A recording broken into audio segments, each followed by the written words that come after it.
start doing something or else you're gonna be finding another job. God, I don't know what I'm talking about, huh? It's not my first convertible, you know. All the parts we ordered, nobody can find where the they put them. Why has everything got to be an attitude? It's $1,000, dude. You know what? I need it for two things. There's a slim chance that it may get ugly. It's shiny, it's pretty. It's always about you and your toys, right? I closing the door. It's 60 degrees. Get that stinking cigarette out of here. It's 60 degrees out. They got stinking I can't reach the door, it's too high.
Cars this week.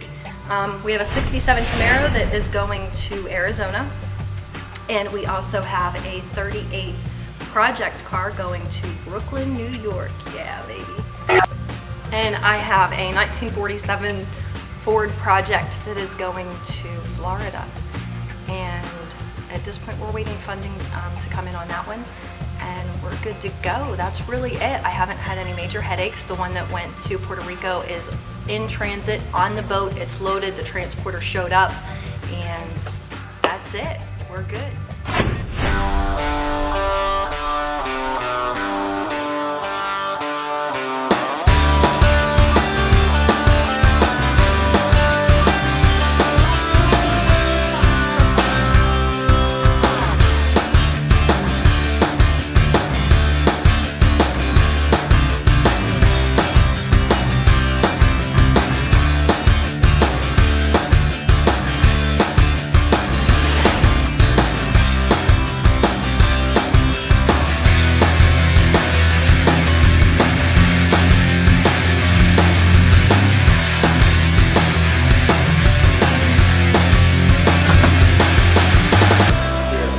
Done with it and they're stealing it already.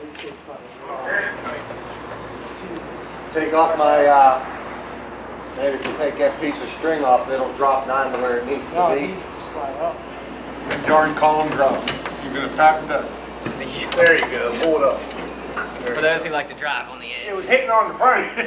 Yeah, for those Who wants reliable steering these days, you know? That's a good break. Don't seem like that's all working out too well there, guys.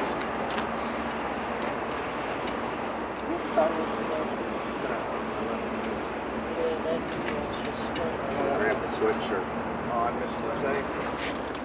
I'll meet you next door. Oh, that's nice. Thanks, Laura. Okay, Fearless. All right, Stay then where I'll it's see you warm. tomorrow.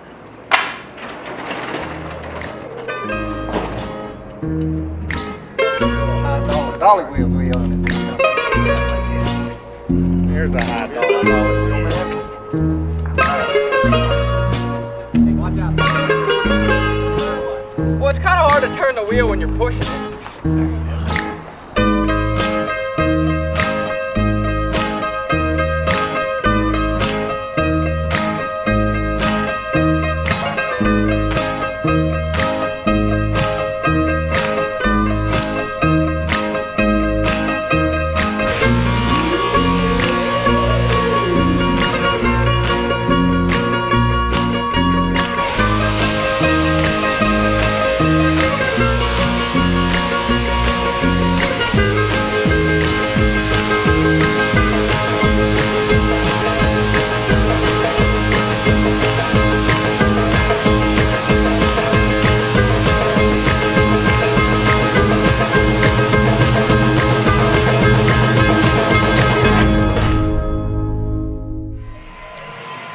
thinking that after Robbie's done with that hood, we get an opening, I can shove this up even further.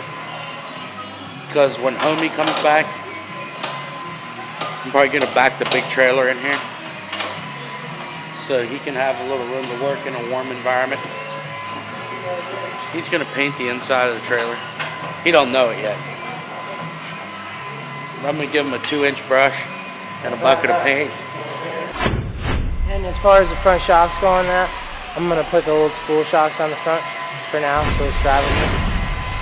Because that's like a bolt-on affair. Yeah, I'm probably gonna run that today. Put some gas in it, prime it, and run it. Because I have to run it through three heat cycles to torque the heads without antifreeze in it. So you can do it dry, so that if there is a leak, it doesn't create a problem there. You know, it's dry, so you tighten it and seal it.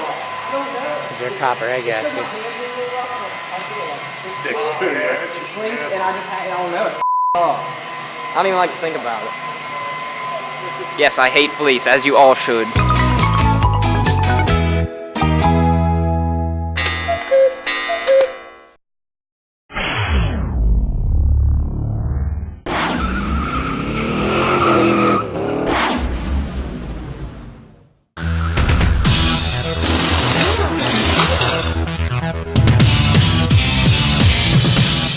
Hey guys, welcome to this week's Tech Time. Today we're going to talk about a product that we use quite a bit here in the rod shop. It's called the Battery Brain. All right, this here is the Battery Brain. It is actually a battery monitor. It is designed to keep your battery at 12 volt. It is not what a lot of people refer to as a battery tender, which charges it. This strictly monitors your battery, and when it drops down to 12 volt, it will shut off your battery. So you'll always have a car that has enough voltage to start the vehicle. It also has a switch where you can manually turn it on or off, or it comes with a remote where I can turn it on and off by remote, which works great for security purposes. If I park it somewhere, I can use the remote to disable the battery. It's not able to be started. It also has a circuit that if you have something that you would like to keep the memory intact, say your stereo presets or your clock, you can wire them into this, and even when it disconnects the battery, there's a small amount of current that will keep your memory sets in your radio or your clock set correctly. Here we have a 32 Ford where we have installed this Battery Brain. The battery is hidden behind the rear seat, so it's hard to get to. So we took the seat out, as you can see it installed on the battery, and then you can, with the seat in, if you want to turn it on or off, you just strictly use the remote. Easy to hook up. If you have a street rod or a boat or a motorhome or any type of vehicle that you don't drive on a daily basis, this may be the product for you. Come by the Speed Shop and check it out. Ask for a Battery Brain. We'll tell you all about them. All right, guys, that does it for this week's Tech Time. Why don't you check in next week when you see what we got going on then.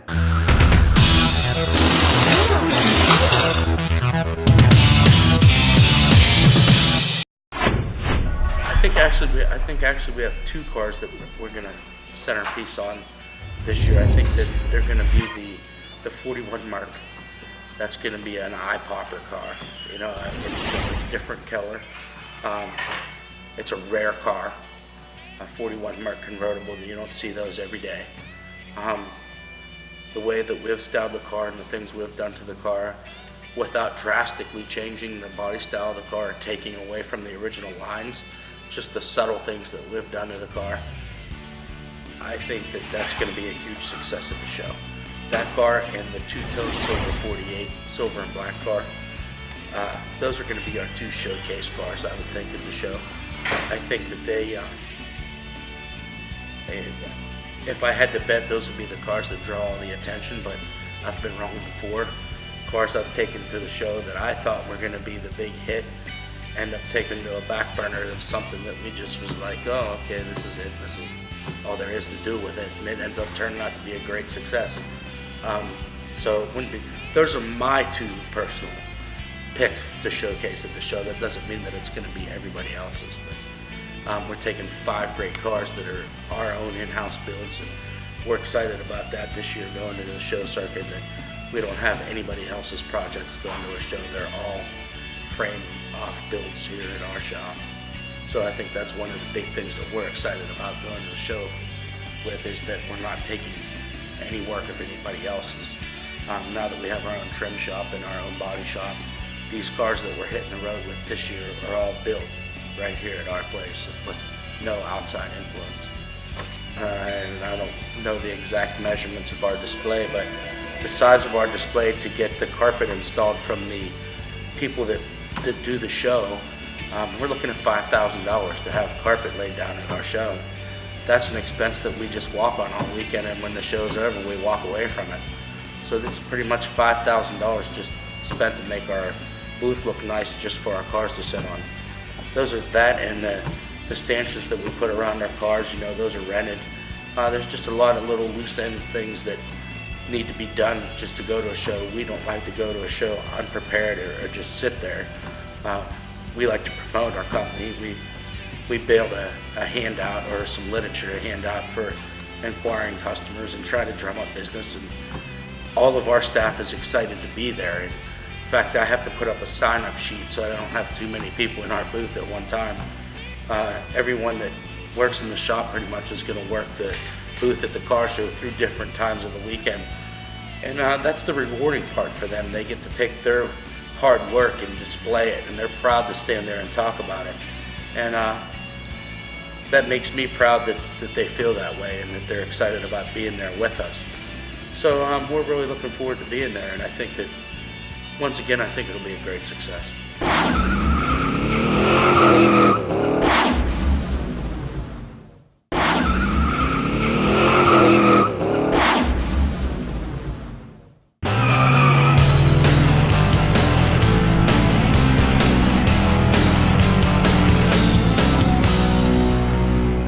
Hi folks, I'm here with Scott Johnson from Dakota Digital.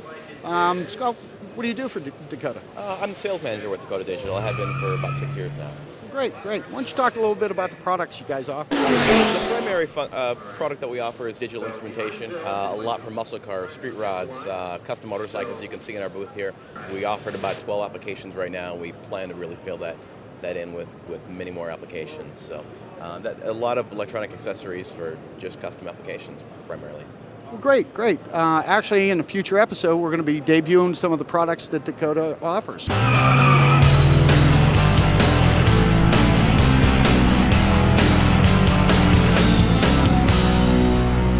Yeah, so Tony is ready to beat down Sean. He came over and was like, I'm gonna tear him up if he says one more smart comment to me.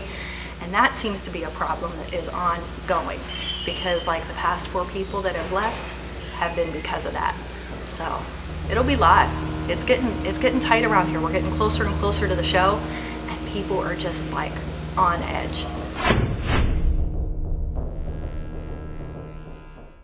Try the old ones, because the old ones might fit better. You can just polish those up. I would say that's I'm pulling it in so he can, what it is when it goes through the first part, it's not lining up exactly because there's that little like divot, so you gotta kind of get it in there and twist the handle a little bit.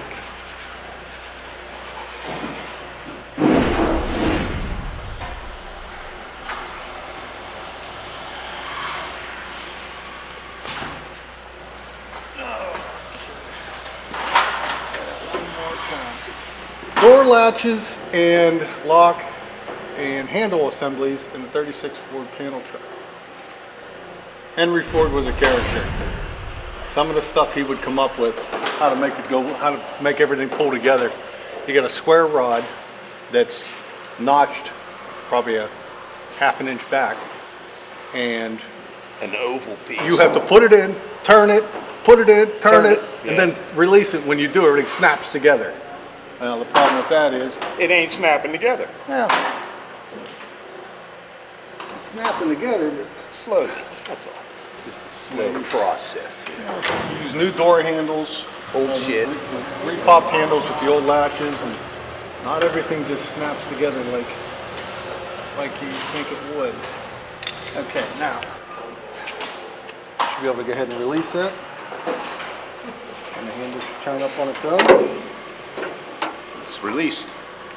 You got it down too far, don't you? Eat some rice. Going straight across. Save me, G-Bus. Pull back out. Spinning the gizmo a little bit. Well, you might, yeah, you're gonna have to.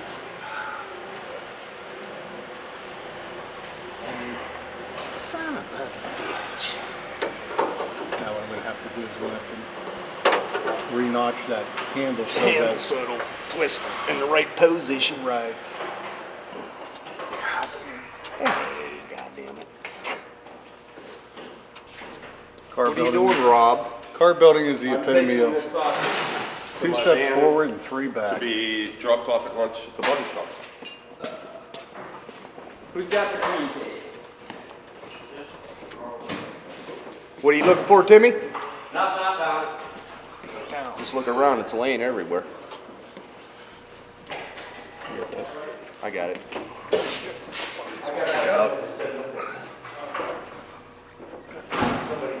Okay. You got it? Got it out of there? Yeah.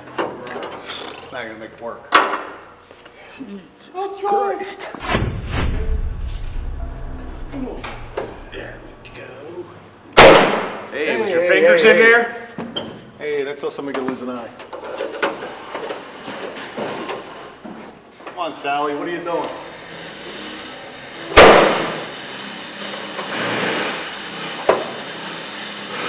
You done?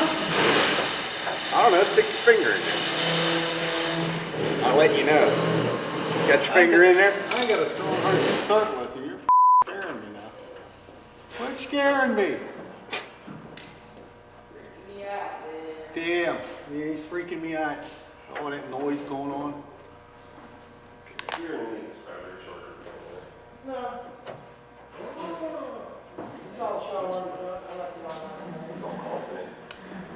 Okay, slowly release that.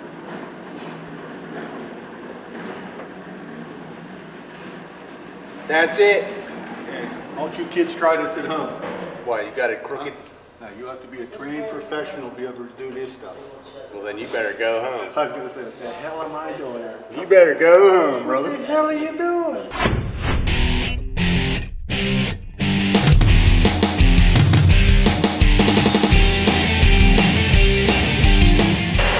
I am making the rear garnish molding for the 32 two-door. Gonna be heating it and bending it all up. Because whoever chopped it didn't know what they were doing.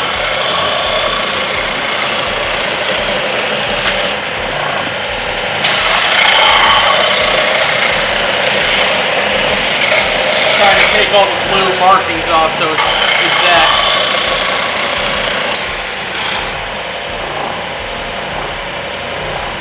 Almost.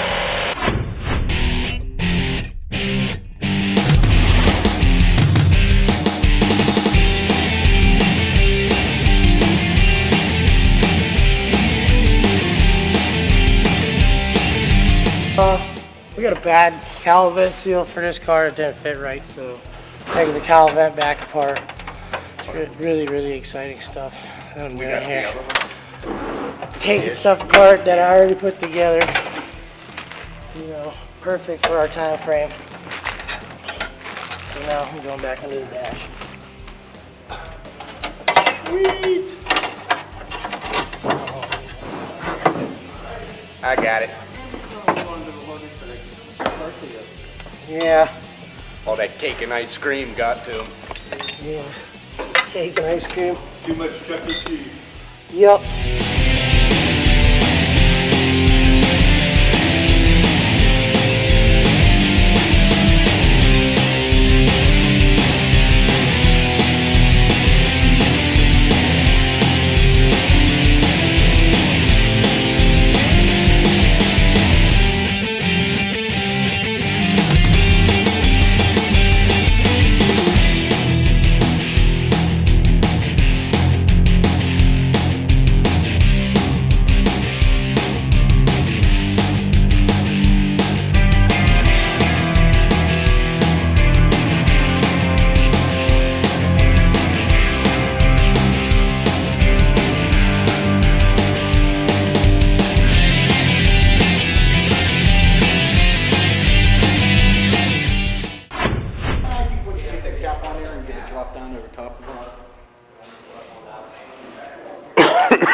you end up going, you think about it, if you end up going with a narrower sidewall.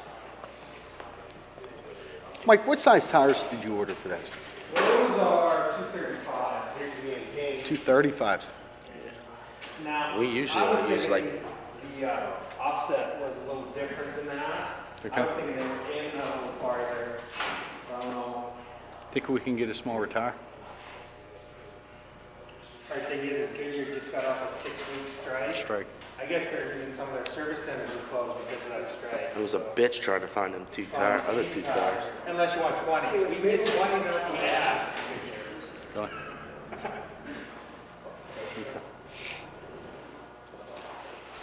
Well, for the time being, we'll run those. Like I said, once you get that But aired once out too. That is, I think that is her. No, no, aired it up in the Oh, the back. back. And get some rake to it. Once we may get look it, a little- once we get it to where we're gonna set it in the show and drop it, it looks bad. Yeah, we may have to go with a smaller tire just for fender clearance.